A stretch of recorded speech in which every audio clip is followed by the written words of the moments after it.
amigas and amigas, and a keynote speaker for Philadelphia's Abington High School 68th National Honor Society induction ceremony. Giving back always, he missed his part in his bio, but always giving back to Abington Senior High School.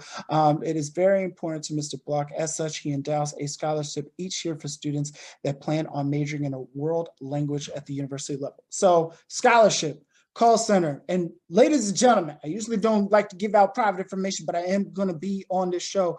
You have to understand, my son is currently going to school at Abington Middle School.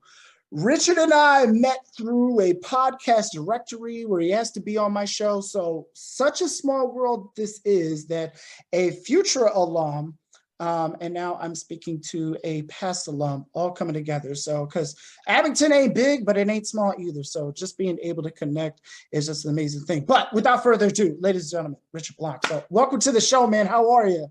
Daniel, I'm doing great. I'm so happy to be here today. And I got to tell you, I've done over 100 podcasts, but when I do one in Philadelphia, you know it's my favorite. There we go. There we go. Let's go Eagles.